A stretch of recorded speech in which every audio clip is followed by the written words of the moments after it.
which should have been countered and directly mentioned।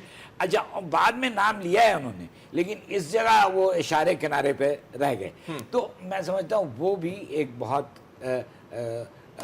ایک بڑی کمی ہے ان کی تقریر میں جو کہ نہیں ہونی چاہیے. نہیں ہونی. طارق پیرزادہ صاحب پوائنٹڈ کوسچن آپ کے لیے نہیں ہے کیونکہ پہلے سیشن میں آپ نے ابھی ہمیں جوائن کیا ہے, سیشن میں ہم نے اوپن ذرا رکھا ہے کہ آپ کا ریئیکشن کیا ہے پرائم منسٹر کی سپیچ کے, انڈرسٹینڈنگ کیا ہے وہ میں اصل میں رات ایک شو کر رہا تھا, اس کے دوران 10-12 منٹ کے بعد میاں صاحب کی تقریر شروع ہوئی, اس کے بعد پھر ہم نے تھوڑا تھوڑا سا اس پہ ایک اختتامیہ دیا تھا.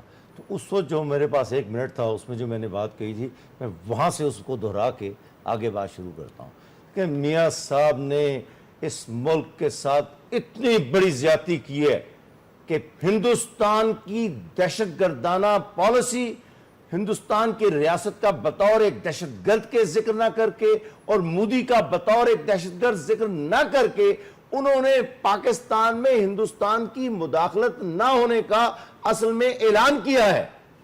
انہوں نے دیکھیں جب آپ یہ کہتے ہیں کہ آپ نے مداخلت نہیں کی ہمارے ملک میں, نام وہ تو کہتے ہیں نا کہ آپ ابھی اسی وقت جب میں آ رہا ہوں آپ کے پاس انڈیا ٹوڈے کا ایک پروگرام کر کے وہ اس وقت ایک سازش تیار کر رہے ہیں کہ کہیں بمبئی کی بندرگاہ میں کوئی مشکوک افراد پکڑے گئے ہیں اور نیوی کو الرٹ کر دیا, اس وقت چل رہی ہے وہ کہانی, میں اس کو بھگتا کر آ رہا ہوں. کہنا یہ چاہتا ہوں جب بھارت کہتا ہے کہ پاکستان ایک دہشت گرد ہے تو وزیر اعظم پاکستان کیوں اپنی زبان سے یہ نہیں کہتا کہ مودی ایک دہشت گرد ہے اور بھارت ایک دہشت گرد ہے؟ خوف کس چیز کا ہے؟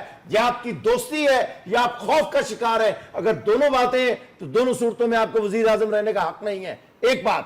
دوسری بات, طارق صاحب کوئی اور پیچیدگی بھی ہو سکتی ہے اس حوالے سے کہ وزیر اعظم کوئی پیچیدگی نہیں ہو سکتی. پاکستان اپنی تاریخ کی سب سے مضبوط عسکری پوزیشن میں ہے.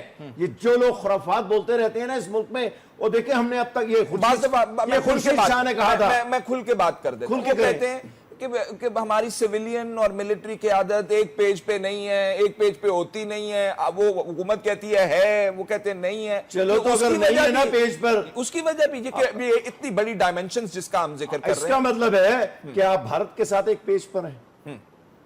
دیکھیں فیصل, اگر آپ یہ کہہ رہے ہیں کہ آپ آرمی کے ساتھ, افواج پاکستان اور بقایا پاکستان اور عوام پاکستان کے ساتھ ایک پیج پر نہیں ہے تو آپ پھر بھارت کے ساتھ ایک پیج پر ہیں نا. جب آپ ان کی مداخلت کا ذکر, دیکھیں 1 منٹ, کلبھوشن کا نام آج تک میاں صاحب کی ہونٹوں سے نہیں نکلا. پچھلے 50 سالہ تاریخ کا جس کو انڈیا نے ایکسپٹ کر لیا کہ ہمارا آفیسر ہے. دیکھیں میں اب اس پہ تو کوئی دلیل نہیں دے گی. ایک بات, میاں صاحب کا مسئلہ یہ ہے کہ وہ جو دو ان کے ارد گرد ہواری بیٹھے ہوئے ہیں, ایک کا نام طارق فاطمی, کھل کے بات کرنی چاہیے اور بزدلی نہیں کرنی چاہیے. دوسرا سرتاج عزیز, اور تیسرا اس کو بھی میں بری ذمہ قرار نہیں دیتا جو سیکرٹری خارجہ ہے. یہ دیکھیں یہ تقریر جو ہے ان تینوں آدمیوں کی مرضی کے بغیر نہیں لکھی جا سکتی تھی. اس کے اندر ان تینوں میں سے تینوں نے یا کسی ایک نے, اور خود میاں صاحب کی اوور رائڈنگ ایک بالا تر رائے ہے ہندوستان کے متعلق, اس کا لحاظ کرتے ہوئے انہوں نے کیا ظلم یہ ہے کہ پہلے تو بات ہے کہ تقریر شکریہ کے بعد نا کشمیر کے ذکر سے, کشمیر میں آزادی کے ذکر سے شروع ہونی چاہیے تھی. دوسرے حصے میں یہ کیا ہونا چاہیے تھا, بھارت کا پاکستان میں زبردست جارحانہ مداخلت کا ذکر ہونا چاہیے تھا بلوچستان, اور اس کے لال قلعے کی تقریر کا حوالہ دیتے. دیکھیں ہمیں تو الزام لگانے کی ضرورت نہیں ہے, انہوں نے ثبوت دیے ہوئے ہیں. تیسری بات یہ ہونی چاہیے تھی کہ جو سشما سوراج نے آپ پر حملہ کرنا ہے اس کی طرف سے تمام سوالات کو مد نظر رکھ کے ان کے جوابات, سوال اٹھا کر خود ہی جواب اس میں دے دیتے. اس صورت میں سشما سوراج کے پاس کہنے کو کچھ نہیں ہوتا. اس وقت پتہ سشما سوراج اگر وہ ہندوستان کی وفادار وزیر اعظم ہے اور میں ایک ہندو ہوتا تو میں مشورہ دیتا کہ اس بات سے ذکر کریں کہ چونکہ وزیر اعظم پاکستان نے ہندوستان کی پاکستان میں مداخلت نہ کرنے کا اعتراف کیا ہے, اس سے ثابت ہوتا ہے کہ بھارت پاکستان میں مداخلت نہیں کرتا اور یہ الزامات جھوٹے ہیں. اور یہاں سے نہیں کیا, انہوں نے ریفرنس دیا ہے, we will not allow externally sponsored terrorism, threats of destabilization. وہ ایسے ہی ہے جیسے غزہ کے اندر جب میزائل گرتے ہیں نا, وہ کہتے ہیں 2 میزائل آئے اور 2 فلسطینی مارے گئے. وہ میزائل کس کے جہاز سے آئے, کس نے مارے, اس کا ذکر نہیں ہوتا. تو یہ ایکسٹرنل, یہ خلا سے آئے ہوئے ایکسٹرنلی سپانسرڈ ہے نا. میاں صاحب کو تو پتہ ہی نہیں ہے کہ جہاں ساڑیاں بھیجی تھیں یہ وہیں سے آئے ہوئے تھے. میں ایک بات اور کہتا ہوں, میاں صاحب نے اپنی تقریر کا پہلا جو آدھا حصہ تھا, خدا کی قسم یہ کوئی اقتصادیات کی کانفرنس نہیں تھی, یہ کوئی دنیا کے حالات کے اکنامکس اوپر کا comment سیمینار نہیں تھا. یہ میرے مرشد بیٹھے ہوئے ہیں, پوچھیں ان سے کیا یہ کوئی اکنامکس کا سیمینار تھا؟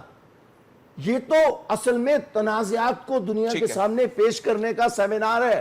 اگر آپ اس کو وقت ضائع کرتے ہیں تو لوگ آدھی تقریر سنتے سنتے سو جاتے ہیں, ہال چھوڑ کر چلے جاتے ہیں. آپ نے تو پہلے فکرے میں ایک سپارک بھرنا ہے اور کہنا ہے کہ جی میں آپ کی توجہ ایک ایمرجنسی کی طرف لے کر جانا چاہتا ہوں, اور آپ کے لہجے سے انگارے گرنے چاہیے تھے. بات کی, یہ ہم سب نے بات کی ہے کہ جی وزیر اعظم صاحب وہ آدھا حصہ جو ہے انہوں نے ضائع کر دیا, وقت ضائع کر دیا, جس میں وہ ششما والا حصہ جس کی طرف میں نے اشارہ کیا اور جو باتیں آپ کر چکے ہوں گے ان کا ذکر. آپ نے کشمیر کا آدھا وقت جو ہے اور بھارت کی دہشت گردی کا وہ اپنی اقتصادیات کے سیمینار کی طرف سپورٹ کر دیا. ناظرین ایک چھوٹا سا بریک لیں گے, بریک کے بعد واپس آئیں گے تو ذرا مزید حالات کے اوپر غور و فکر کریں گے, کیونکہ کہا جا رہا ہے کہ انڈیا کے تیور ٹھیک نظر نہیں آ رہے. پاکستان جو ہے وہ مشقیں کرتا ہوا نظر آ رہا ہے.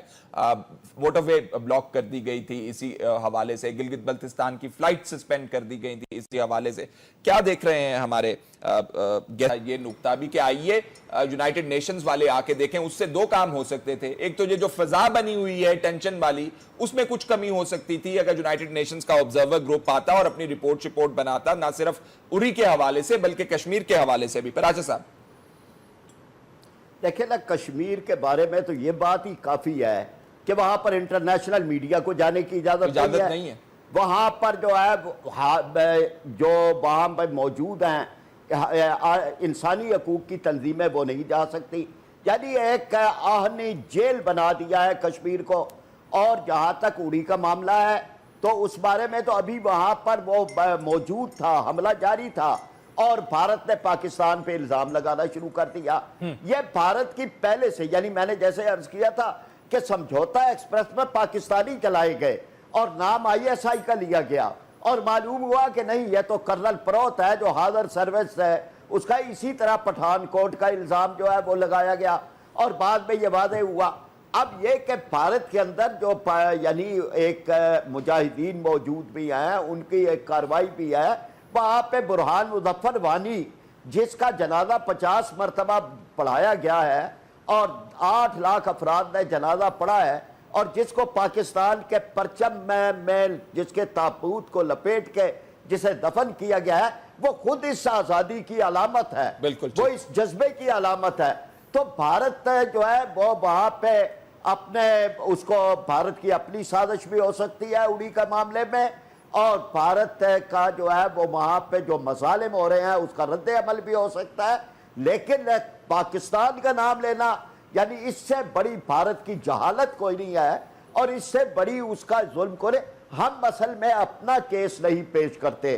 ہمارے پاس کلبھوشن کی صورت میں جو چیز موجود تھی اس کو بھی اگر ہم نے کہیں عالمی سطح پہ ہمارے وزیر اعظم نے نام بھی نہیں لیا تو اس سے زیادہ پاکستان کے ساتھ زیادتی کیا ہے. اب اگر بھارت ہمارے جو ہے وہ ہمارے خلاف کوئی بات کرتا ہے جو سراسر جھوٹ ہے, ہر چیز ثابت ہو گئی. مسٹر مانی ہے ڈپٹی سیکریٹری وزارت داخلہ کے, وہ گئے ہیں وہاں کی اعلیٰ عدالت کے پاس اور ایک ایفیڈیوٹ داخل کیا اپنے اعلیٰ افسر ستیش کمار کے حوالے سے کہ جو کچھ بھی ممبئی کے واقعات تھے اور جو پارلیمنٹ پہ حملہ ہوا تھا وہ بھارت سرکار نے خود کروایا تھا. یہ ایفیڈیوٹ وہاں موجود ہے. ہم وہ ایفیڈیوٹ کیوں نہیں لیتے؟ میں یہ سمجھتا ہوں کہ بھارت میں 138 دہشت گرد تنظیمیں موجود ہیں. وہاں میں ہندو ملٹری کے نام سے, ہندو آرمی کے نام سے وہاں پر تنظیم موجود ہے. یعنی دہشت گرد, بھارت تو خود دہشت گرد ہے.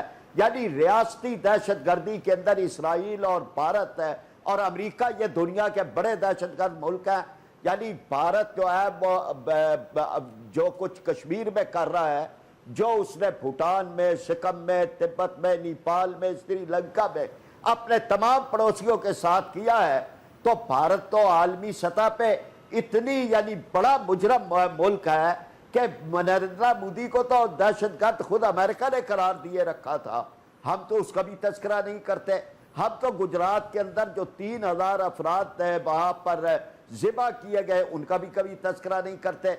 3 بڑے جو وہاں کی اقلیتیں ہیں یعنی مسلمان ہیں, بابری مسجد شہید کی گئی, کرسچین ہے 200 سے زیادہ گردے جو ہے وہ وہاں پہ مسمار کیے گئے اور سکھوں کے گولڈن ٹیمپل پہ حملہ کیا گیا. تو بھارت کی تو ساری تاریخ جو ہے وہ دہشت گردی کی, اقلیتوں کو دبانے کی, پڑوسیوں پر زیادتی کرنے کی وہ ساری تاریخ. اور مشرقی پاکستان سب سے بڑا ہمارا مقدمہ مشرقی پاکستان کا ہے کہ 3.5 لاکھ فوج داخل کر کے بھارت نے پاکستان کو 2 ٹکڑے کیا. اور مانا بھی انہوں نے اس بات کو مودی صاحب نے, اور مانا بھی نریندر مودی خود مان کے آئے. نقوی صاحب, یہ وزیر اعظم صاحب نے وہاں پہ یہ بھی کہا کہ جو ٹیررزم کا کاؤنٹر نیریٹو ہم ڈیولپ نہیں کر پائے ہیں, اس کی ایک وجہ یہ ہے کہ ہم آکوپیشن کو نہیں روک سکے ہیں اور مظالم کو ہم نہیں روک سکے ہیں. اس کا کوئی اور طریقہ بھی ہو سکتا تھا دنیا کو سمجھانے کا, کہ کہہ سکتے تھے کہ جناب عالی یہ جو فریڈم سٹرگل چل رہی ہے اس کو ٹیررزم کے ساتھ پلیز ایکویٹ نہ کیجئے, کہ انسٹیڈ آف سیئنگ کہ اس کو complex narrative counter narrative develop نہیں کر سکیں گے اگر ہم نے یہ نہ کیا. یہ آپ کا بالکل درست نقطہ ہے, کیونکہ UN اقوام متحدہ میں یہ فرق کیا جاتا ہے کہ دہشت گردی فار اٹس اون سیک, یعنی برائے دہشت گردی, اور دوسرے دہشت گردی یا وائلنس جس کا مقصد ہوتا ہے آزادی, حصول آزادی, کیونکہ آزادی کے لیے لڑنا پڑتا ہے.